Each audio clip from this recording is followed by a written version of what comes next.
Welcome aboard, ladies and gentlemen. I'm your guy, DJ Battle. We are here at the 29th Carl Dolan Spring Classic Memorial, which took place May 11th, 2024.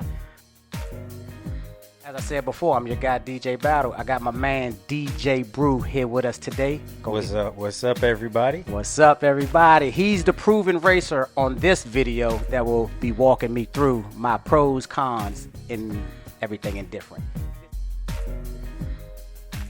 This is the Masters 45 Plus race. I am 48 years old at the time of this race, 174 pounds approximately. Lies. And I'm a Category 4 racer at this time. So I'd like to apologize to you briefly because I forgot to hit the start button from my nervous jitters at the start line. But this race is now underway. We are a few seconds in. And we're going to jump straight into it with DJ Brew doing a voiceover of what I have going on here.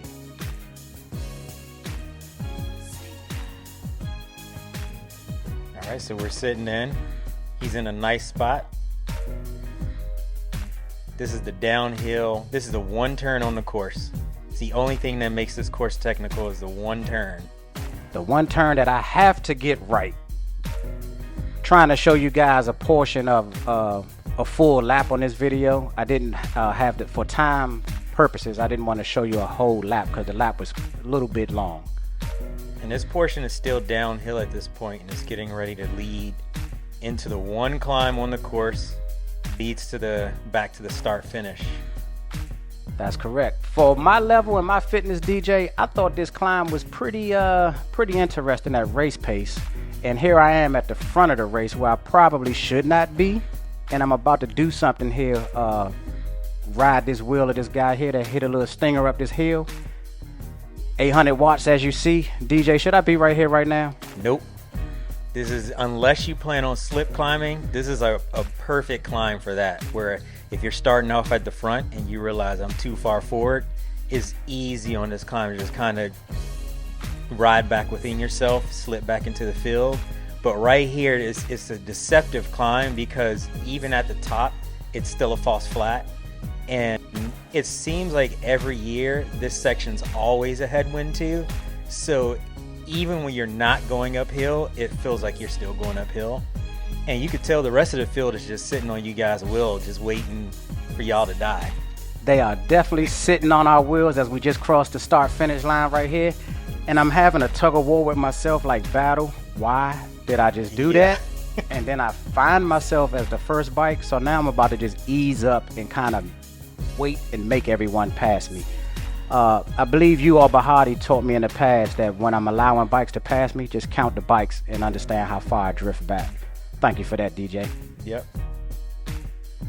So I'm just clipping through the race, ladies and gentlemen. Didn't want to bore you too long, but as we're watching it, enjoy, and DJ gonna keep giving us what I need to hear.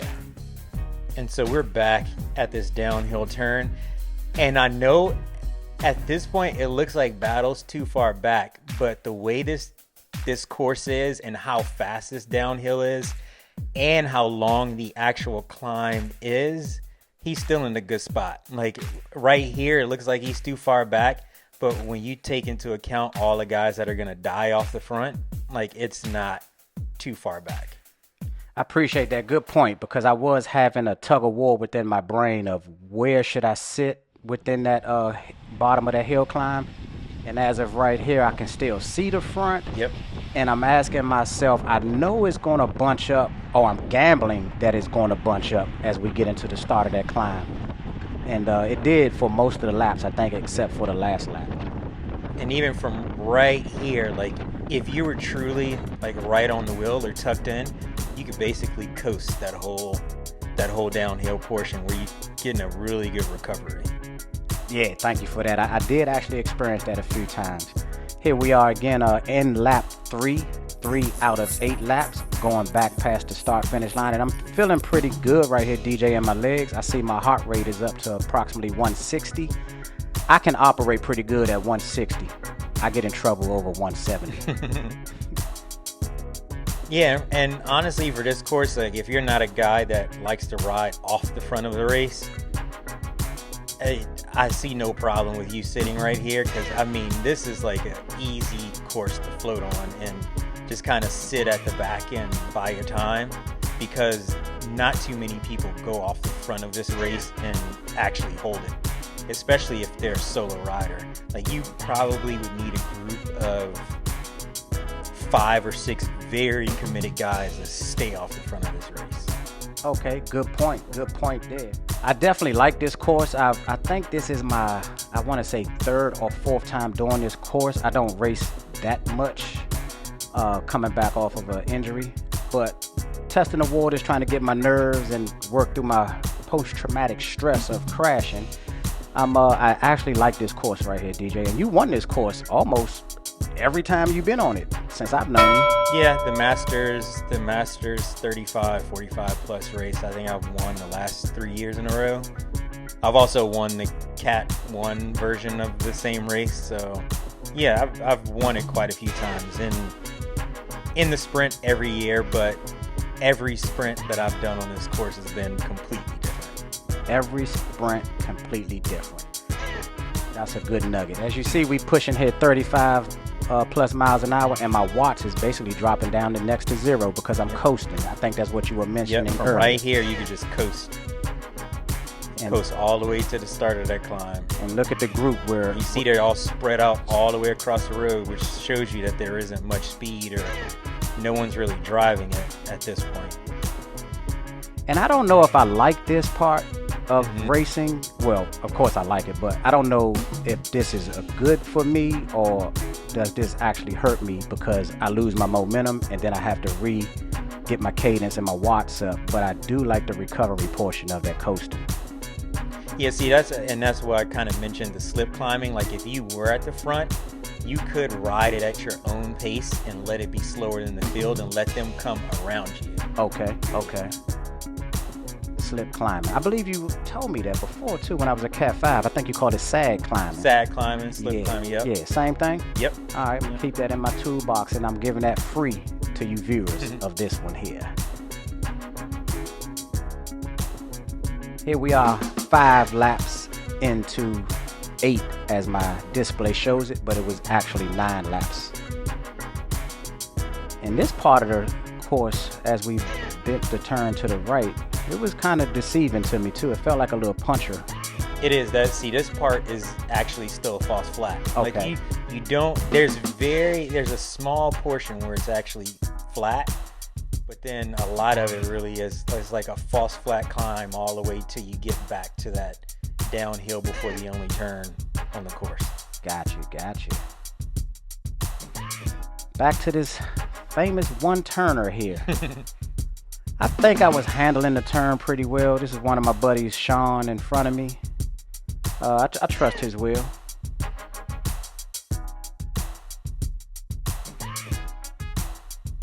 Back into the base of this climb here with 6 laps into the 9. And I think this is the hill climb where let's watch for a second. I can't remember if this is the one where I float to the right and it felt like this is it.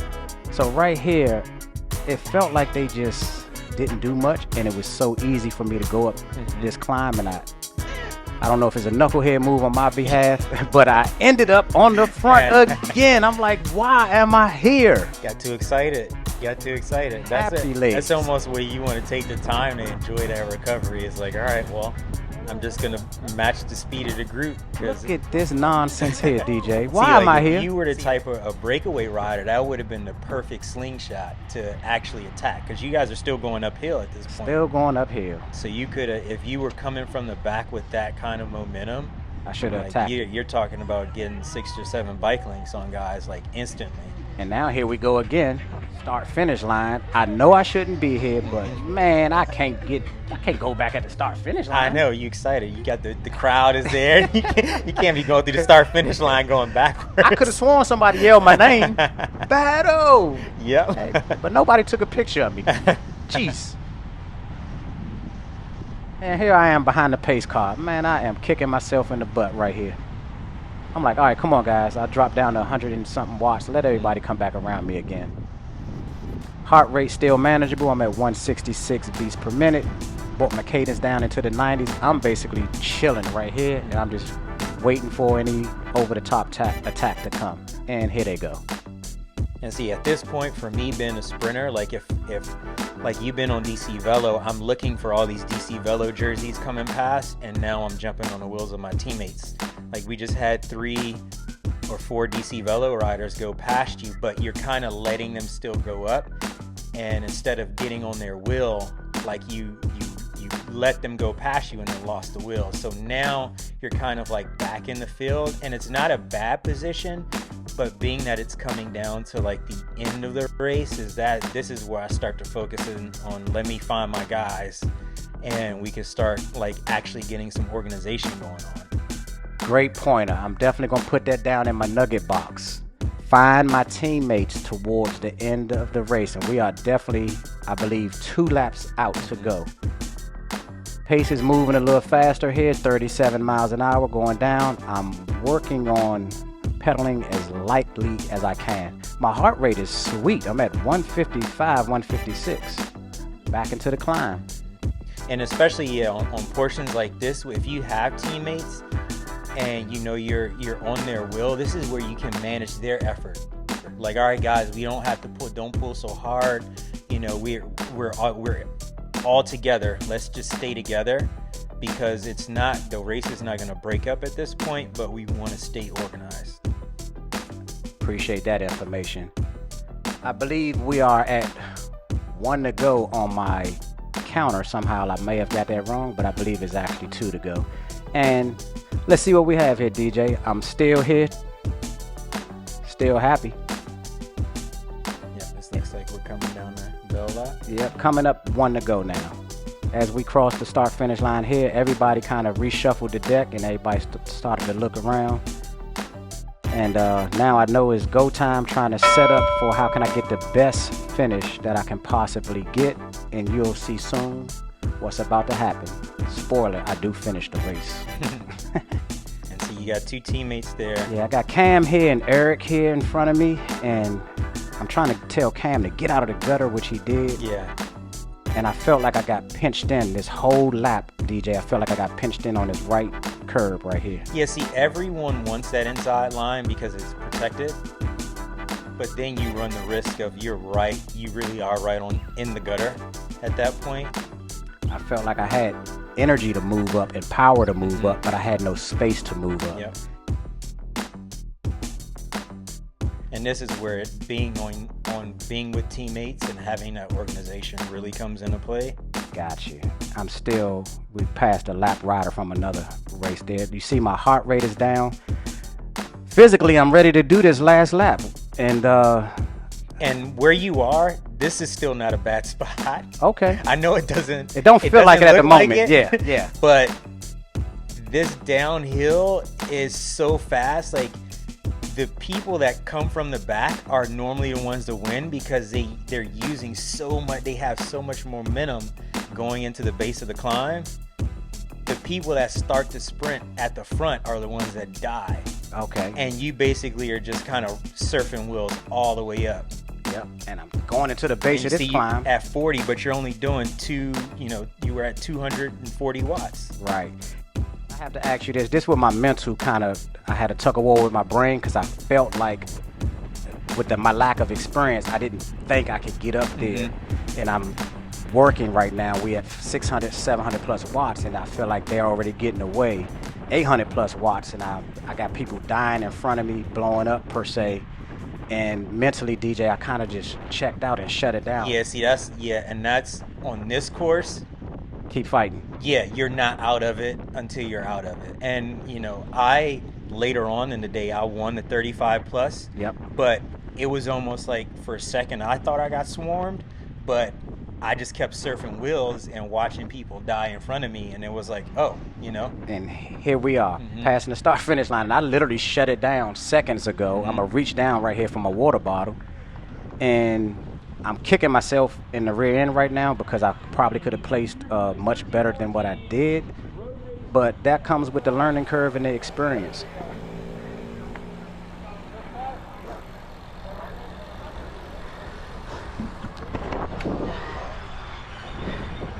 Oh well, that race is over. Looked like everybody was safe, no issues.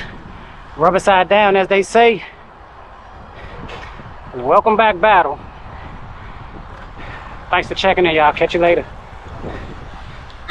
Paint job, man. Huh? Look at that paint job. Oh, thank you, baby. First one I see. And DJ, I thank you so much. Any more jewels you like to throw out to the viewers right here? Yeah, I mean, for this course, you're never out of it until you're out of it. And like, just this is one of the courses that actually rewards sprinting all the way through the line. And you know, I won my race by a tires length. So, and you know, it was probably a 300-meter sprint, but it was one of those where you think you're out of it, but you know, you just keep digging, and slowly passing guys that are just dying.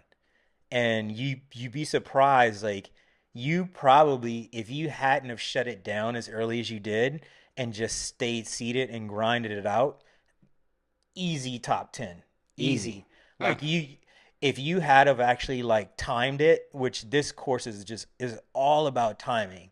Like, timing it right, that's an easy top 10 finish from where you were coming out of the one corner. Like, is easy on this course. I appreciate you so much for that knowledge. I'm actually kicking myself in the butt extra more right now. But I really highly appreciate you so much, DJ, for you taking the time out to do this podcast. You are a proven racer in my eyes, a local legend of the Marlboro area, Washington, D.C. area. Cat 1, proven racer, national competitor. I appreciate you, DJ, and you my homeboy and a good friend, man. Ladies and gentlemen, thank you for clicking on this race video. See you soon. If you are so nice in your heart, subscribe to us one time. See you soon, ladies.